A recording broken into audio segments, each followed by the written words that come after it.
আসসালামু আলাইকুম রহমতুল্লাহি ওয়া বারাকাতুহু। সম্মানিত দর্শক, আমাদের দেশের দুটো ঈদ, ঈদ উল ফিতর এবং ঈদ উল আজহা। দীর্ঘদিন ধরে আমরা এই যে ঈদ, এটিকে জাতীয়ভাবে উদযাপন করতে দেখেছি প্রথমত নামাজের মাধ্যমে। এটি আমাদের যে সুপ্রিম কোর্টের সামনে বিশাল চত্বর রয়েছে, এটিকে বলা হয় জাতীয় ঈদগাহ। সেই ঈদগাতে ঢাকা সিটি কর্পোরেশন আগে যেটা অবিভক্ত ছিল তার আয়োজন করতে, আর এখন দক্ষিণ সিটি কর্পোরেশন তার আয়োজন করে সামিয়ানা টানা। এখানে মেয়েদের ঈদে নামাজ পড়ার যথেষ্ট আয়োজন থাকে এবং এই অনুষ্ঠানে রাষ্ট্রপতি, তারপরে মন্ত্রিপরিষদের সদস্যবৃন্দ, এরপরে সমাজের এলিট বৃন্দ, সরকারি দলের নেতৃবৃন্দ থেকে শুরু করে সবাই অংশগ্রহণ করে এবং এটি একটা উৎসবের আয়োজন। বর্ষা হোক, শীত হোক, গ্রীষ্ম হোক, এখানে আয়োজন হবেই। করোনার সময়টাতে হয়নি, বাকি সব সময়টাতে ঈদের আয়োজন হয়েছে এবং সেখানে আমরা সচরাচর যে দৃশ্য দেখেছি। কিন্তু এবার এই জাতীয় ঈদগাহকে কেন্দ্র করে যে অদ্ভুত এবং নাটকীয় দৃশ্য দেখেছি, এরকম নাটকীয় দৃশ্য আমরা দেখিনি। যেমন এবার ঈদের জামাতের এখানে যিনি ইমামতি করেছেন, বাইতুল মোকাররমের নবনিযুক্ত খতিব, তিনি সম্ভবত জামাত ইসলাম মাইন্ডেড একজন আলেম বা ওলামা। এখন তাকে, তার সমর্থক যারা রয়েছেন, তারা তাকে মর্দে মুজাহিদ, তারা তাকে জীবন্ত অলি এবং তারা তাকে এ যুগের মুজাদ্দেদ। আপনারা জানেন যে মুজাদ্দেদ কাকে বলে। তো এরকম হিসাবে তারা প্রচার করছেন। তো সেই মানুষটির ইমামতিতে জাতীয় ঈদগাহে নামাজ হয়েছে। তো সেখানে ইমাম সাহেব মানে খতিব সাহেব তিনি একটি কাণ্ড করেছেন। সেটি হলো, যারা ফটোগ্রাফার ছিলেন, তো তারা এই ঈদের জামাতের যে অনুষ্ঠান তারা ভিডিও ধারণ করছিলেন। তো তিনি বলতে গেলে সেই যে কাজী উল কুজ্জাত বা খতিবুল উম্মাহ, যে শব্দগুলো আমরা আরবিতে উচ্চারণ করি, খতিবুল উম্মাহ, তো এরকম হিসেবে তার যে দায়িত্ব এবং কর্তব্য সে অনুযায়ী তিনি ডক্টর মোহাম্মদ ইউনূসের সামনে গিয়ে বলেছেন, স্যার, উল্টা যারা রয়েছেন তাদেরও নামাজ পড়া দরকার বা উচিত, এরকম একটা কথা। তো ডক্টর মোহাম্মদ ইউনূস জিজ্ঞাসা করেছেন যে উনারা কে?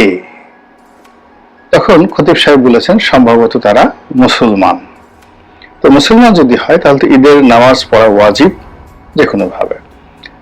তো তড়িৎ গতিতে ডক্টর মোহাম্মদ ইউনূস বুদ্ধিমান মানুষ, তিনি সেটি বলেছেন যে তারা দ্বিতীয় জামাতে পড়বে, এই জামাতে ছবি তুলে দ্বিতীয় জামাতে তারা সেই জিনিসটি করবে। তো এখন এটা সাংবাদিকদের নিয়ে হতে পারে, বা এটা ওনার যারা গার্ড আছে, গার্ড রেজিমেন্টের প্রেসিডেন্টের বা প্রধানমন্ত্রীর গার্ড রেজিমেন্টের যারা লোকজন থাকে, বা এসএসএফ বলা হয় যাদেরকে, তাদেরকে লক্ষ্য করে হয়তো উনি বলতে পারেন। এবং এটা নিয়ে ওনার যারা অনুসারী তারা ভীষণ রকম খুশি যে না, ইমাম তো এরকমই হওয়া উচিত। এছাড়া কি ইমাম হয়? একেবারে যিনি সরকার প্রধান, তার চোখের দিকে তাকিয়ে তিনি যে দৃষ্টান্ত স্থাপন করলেন, এরকম দৃষ্টান্ত আমরা কখনো দেখিনি। কাজেই এই ঈদের ময়দান থেকে একটা বিরাট বরকত সৃষ্টি হয়ে গেল। দ্বিতীয় যে জিনিসটি হয়েছে সেটা হলো, এই ঈদের জামাতে তিনি একটি চেয়ারে বসেছেন এবং এই চেয়ারটি খুব সাধারণ চেয়ার ছিল না, এটা ছিল সিংহাসনের মতো একটি চেয়ার, বেশ কারুকাজ করা এবং উঁচু করা। তো সেই চেয়ারে তিনি বসেছেন।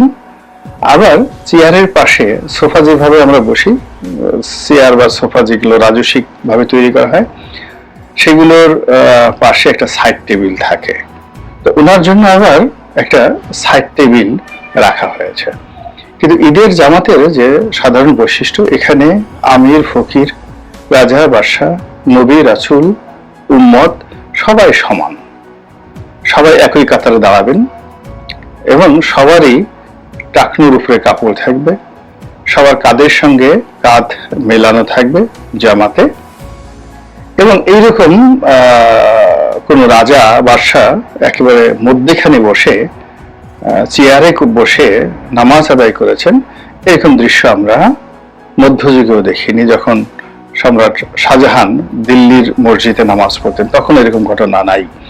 তা তিনি অন্য সাধারণ মুসলিমের মতোই তিনি সেখানে নামাজ পড়তেন, কান্নাকাটি করতেন। কিন্তু ডক্টর মোহাম্মদ ইউনূসকে মানে রীতিমতো একেবারে আরব্য রজনীর সমস্ত ইতিহাস ছাড়িয়ে সেই ঈদগাহ ময়দানে তার জন্য যে সিংহাসন রচনা করা হয়েছে, সেই সিংহাসনের যে দৃশ্য দেখেছি আমাদের দুই চোখ বিশ্বাস করেন জুড়িয়ে গেছে, শীতল হয়ে গেছে। এগুলো কি সম্ভব? আবার নামাজের মধ্যে যাতে ওনার কষ্ট না হয়, তারপরে ওনার যদি টিস্যু দিয়ে মুখ মুছতে হয়, উনি যদি ঘামিয়ে যান, ওনার যদি গলা শুকিয়ে যায়, তো এই জন্য আবার ওই যে তার পাশে যে সাইড টেবিলটি রয়েছে সেই সাইড টেবিলে কিছু সামগ্রী ছিল, পানি ছিল, দূর থেকে ছবিতে যেটা দেখা যায় হয়তো কিসমিস ছিল, হয়তোবা আই ডোন্ট নো, বা দূর থেকে বোঝা যায় টিস্যু বক্সটা দেখা গিয়েছে, পানির বোতল দেখা গিয়েছে। তো এরকম একটা সাইড টেবিল দিয়ে চেয়ার দিয়ে ওনার পাশে একটা দূরত্ব রাখা হয়েছে। তো ডান দিকে বা বাম দিকে, এটা উনি যেদিকে বসেছেন ওনার ডান দিকে হয়তো সাইড টেবিল, কিন্তু বাম দিকের কিছুটা জায়গা ফাঁকা রাখা হয়েছে, বেশ ফাঁকা জায়গা রাখা হয়েছে। অর্থাৎ তার চেয়ার তার সঙ্গে কাঁধে কাঁধ মিলানো তো দূরের কথা, তার চেয়ারের সঙ্গে কাঁধ মেলাবেন এইরকম মানুষ ওই ঈদগাহ ময়দানে ছিল না। যিনি ধর্ম উপদেষ্টা রয়েছেন, ধর্ম মন্ত্রণালয়ের দায়িত্ব নিযুক্ত ব্যক্তি, তিনিও ইসলামের একজন প্রখ্যাত আলেম, কিন্তু এইবার তিনি কি করলেন, সেই ওনার যে সিংহাসন থেকে বেশ কয়েক কদম দূরে তার জন্য যে জায়গা, সেই জায়গা রেখে দিয়ে তারপর তিনি নিরাপদ দূরত্বে দাঁড়ালেন। তো এতে সমস্যা কি? সমস্যাটা হলো যে শরীয়তের বরখেলাফ হলো। যেভাবে নামাজ পড়তে বলা হয়েছে সেভাবে নামাজটা হয়নি। দ্বিতীয়ত আমরা যে কথাগুলো উপকথা হিসেবে জানি যে নামাজের কাতারের মধ্যে যদি ফাঁক ঢুকে যায়, ফাঁক থাকে, তো সেখানে শয়তান দাঁড়িয়ে যায়, জিন ভূত প্রেত ওয়াসা দেয়, বেশিরভাগ ক্ষেত্রে শয়তানের কথা বলা হয়। এখন ওখানে হয়তো এসএসএফ ছিল, বন্দুক ছিল, রাষ্ট্রীয় বাহিনী ছিল, তাদের ভয় ইবলিস ওখানে ঢুকতে পেরেছে কিনা বলতে পারবো না। সেটা হয়তো যিনি এই যে মর্দে মুজাহিদ ইমাম খতিব, তো তিনি এত সাহস হয়ে গেল যে তিনি সেখানে বললেন যে ওনাদের নামাজ পড়া উচিত। তো তিনি যদি বলতেন যে হুজুর বা স্যার আপনি চেয়ারে বসেন, এই চেয়ারটা একটা সাধারণ চেয়ার হতে পারে, এটা সিংহাসন দরকার নেই, কারণ এখানে ধনী দরিদ্র সবাই সমান। দুই নম্বর হলো যে আপনার এই দুই পাশে যে জায়গা রাখা হয়েছে এটা শরিয়ত সম্মত নয়। তো এই কথাটা যদি তিনি বলতে পারতেন তাহলে সেটা অনেক সুন্দর হতো এবং তিনি সত্যি মর্দে মুজাহিদ হতে পারতেন, কিন্তু সেটা তিনি বলেননি। এরপরে নামাজের যে দৃশ্য, নামাজের দৃশ্য আপনারা জানেন যে ঈদ উল ফিতরের নামাজ 6 তকবীরে হয়। প্রথম রাকাতে নিয়াত করার পরে সানা পড়ে 3টি তাকবীর দেওয়া হয়। এটা একটা বিশেষ নিয়ম আছে। 3টি তাকবীর দেওয়ার পরে এরপরে ইমাম সূরা তেলাওয়াত করেন, এরপরে রুকু হয়, সিজদা হয়, এরপর সেখান থেকে উঠে আবার ইমাম তেলাওয়াত করেন, তারপর আবার রুকুতে যাওয়ার আগে 3টি তাকবীর হয়। 3টি তাকবীরের পরে চতুর্থ তাকবীরে গিয়ে মানুষ রুকুতে যায়, এটাই নিয়ম। এবং এই কাজটি করতে গিয়ে প্রায় সবাই ভুল করে, মানে 1 বছর পরে এরকম হয়, অনেকেই ভুল করে। তো অনেকে ভুল করে, বেশি করে ছোট পোলাপান ভুল করে, আর বেশি বুড়া মানুষ যারা আছে তারা ভুল করে, তারা ভুলে যায়। তো যখন আল্লাহু আকবার বলে প্রথমে যাকে বলা হয় প্রথম রাকাতে আল্লাহু আকবার বলে সেই হাত বাঁধতে বলা হয়, তো এটারও নিয়ম আছে। নরমালি জানাজার নামাজে যে নিয়ম আর ঈদের নামাজে ভিন্ন নিয়ম, অর্থাৎ এখানে হাতটা ছেড়ে দিতে হয়, আল্লাহু আকবার বলে হাতটা ছেড়ে দিতে হয়। আবার কোনো কোনো মাসাল্লাতে বলা হয় যে না, হাত বাঁধতে হয়। কিন্তু এটা নিয়ে সমস্যা না, সমস্যাটা হলো যখনই সেই আল্লাহু আকবার বলে সেই হাত বাঁধতে হয়, করতে হয়, যাকে বলে হাত ছেড়ে দিতে হয়, অথবা তিনটা তকবীরের জন্য অপেক্ষা করতে হয়, তখন অনেক বুড়া এবং অনেক যারা বাচ্চা ছিল তারা সরাসরি রুকুতে চলে যায়। আর এই দৃশ্য দেখে আশেপাশের পোলাপান এমনকি বুড়া মানুষের খিলখিল খিলখিল করে নামাজের মধ্যে হাসতে থাকে। তো নামাজের মধ্যে হাসতে থাকে, এবং এটা বাংলাদেশে একটা চিরাচরিত, এটা হয় অলমোস্ট 20%। আবার বেশিরভাগ ক্ষেত্রে যেটা দ্বিতীয় রাকাতে গিয়ে যে ভুলটা হয় সেটা হলো রুকুতে যাওয়ার আগে যে তিনটা তকবীর দেওয়া হয়, চতুর্থ তকবীরে রুকুতে যেতে হয়, কিন্তু সেই প্রথম তকবীর দেওয়ার সাথে সাথেই দেখা যাচ্ছে বেশিরভাগ অনেক লোক যাদের মনে থাকে না, বুড়া মানুষ এবং গুড়া পোলাপান, তারা সরাসরি রুকুতে যায়। তারপর যখন দেখে যে অন্যরা সেই রুকুতে যাচ্ছে না, তখন তারা আবার ঘাড় উঁচু করে দাঁড়ায়। দাঁড়িয়ে অনেকে আবার পিন পিন করে আশেপাশের দিকে তাকায় যে তারা যে ভুলটা করলো এটা কে কে দেখলো। এখন তো আধুনিক প্রযুক্তির যুগ, ক্যামেরা হয়, সবকিছু হয়, তো এর কারণে এই জিনিসগুলো সামনে চলে আসছে। আগে ঈদের ময়দানে এই দৃশ্য দেখে আশেপাশের উপস্থিত বুড়া বুড়ারা হাসতো, আর এখন এটা দেখে সারা দেশের মানুষ হাসছে। তো এই ঈদের জামাতে, বিশেষ করে আমাদের জাতীয় ঈদগাতে যে ঘটনা ঘটছে, এইবার এরকম কিছু মজাদার কিছু ঘটনা ঘটছে যা কিনা বাংলাদেশের মানুষকে ভীষণ রকম ব্যস্ত রেখেছে। অনেকে বিনোদিত হয়েছে, অনেকে হাসছে। যারা ছোটকালে মসজিদে গিয়ে কিংবা ঈদগায় গিয়ে হাসাহাসি করতেন, গড়াগড়ি করতেন, তারা এখন ঘরে বসে বসে এই দৃশ্য দেখে বা ইউটিউবে এই দৃশ্য দেখে গড়াগড়ি করছেন। এরকম ঘটনা ঘটছেন। কে করেছেন, কারা করেছেন আমি বলতে পারবো না, আপনারা দেখে নিয়েন আর কি। এরপরে যে কটা জিনিস দেখা গেল সেটা হলো, এবার ঈদের এই জামাতে রাষ্ট্রপতি মহোদয় উনি আসেননি। এখন কেন আসেননি? তিনি কি বন্দী, নাকি তাকে আসতে দেওয়া হয়নি, অথবা তার বিরুদ্ধে মব হবে, ওখানকার ছাত্র জনতা খেপে যাবে, শেখ হাসিনার লোক শাহাবুদ্দিন চুপ্পু সাহেব তিনি আসছেন, মানি না, নামাজ পড়বো না, ওনার অধীনে নামাজ, ওনার পিছনে নামাজ পড়বো না, ওনার সাথে নামাজ পড়বো না, এরকম একটা নফরত ঘৃণা এরকম একটা ভয় বা আতঙ্ক হয়তো কাজ করেছে, বা অন্য কিছু থাকতে পারে, প্রোটোকল থাকতে পারে। কিন্তু ব্যবস্থা হলো যে তিনি আসেননি, এবং তিনি যদি আসতেন তাহলে প্রোটোকলে তো তিনি উপদেষ্টার চেয়ে উপরে, অর্থাৎ সেক্ষেত্রে তার সামনে ডক্টর মোহাম্মদ ইউনূসের বসে থাকাটা খুব সমস্যা হয়ে যেত। অথবা যদি ডক্টর মোহাম্মদ ইউনূস বসতেন তাহলে রাষ্ট্রপতিকে বসার জন্য একটা ব্যবস্থা করতে হতো।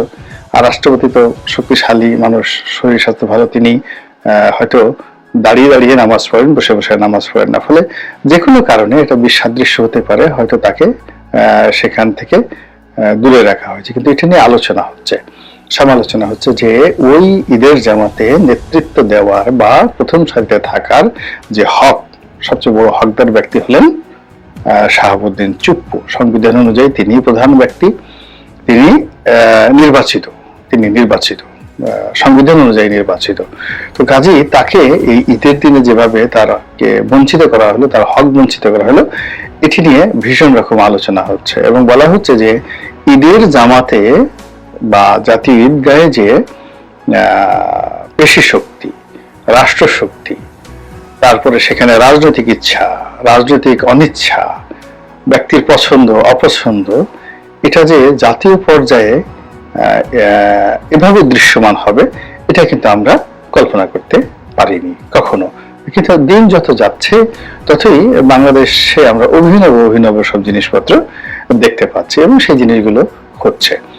আর ওদিকে যেন শাহাবুদ্দিন চুপ্পু সাহেব তিনি বঙ্গভবনে নামাজ পড়েছেন বা সেখানে খাওয়া দাওয়া করেছেন, অনেকে হয়তো ট্রেডিশনালি তিনি দাওয়াত দিয়েছেন, বেশি লোকজন সেখানে যায় নাই। এখন বাংলাদেশের অবস্থা হয়ে গেছে, চুপ্পু সাহেব যদি কাউকে দাওয়াত দেন তো একটা ট্যাগ লেগে যায়, এই লোক আওয়ামী লীগের লোক, চুপ্পু সাহেবের প্রিয় লোক। পরে দেখা গেল যে চুপ্পু সাহেবের সাথে একটু কুলাকুলি করেছে বা একটু ঈদ উদযাপন করেছে, এরকম কোন লোক তাকে আওয়ামী লীগ ট্যাগ দিয়ে, তার রাতে যদি তার বাসায় একদল ছেলেরা হামলা করে, পুলিশ গিয়ে তাকে খুঁজে, বা তার সয় সম্পত্তি, বাসায় কি পরিমাণ টাকা পয়সা আছে এগুলো খোঁজাখুঁজি করে, এই ভয়ে এবার বঙ্গভবনে দাওয়াত পাওয়া সত্ত্বেও অনেকে কিন্তু সেখানে যাননি।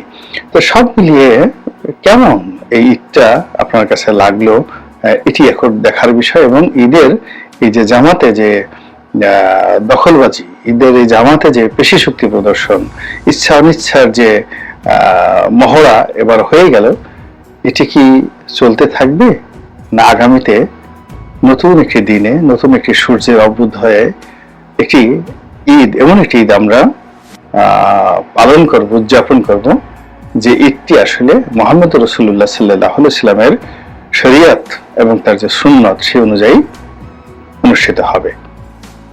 আল্লাহ আমাদের সবাইকে হেদায়েত দান করুন এবং হেফাজত করুন। আসসালামু আলাইকুম ওয়া রাহমাতুল্লাহি ওয়া বারাকাতুহু।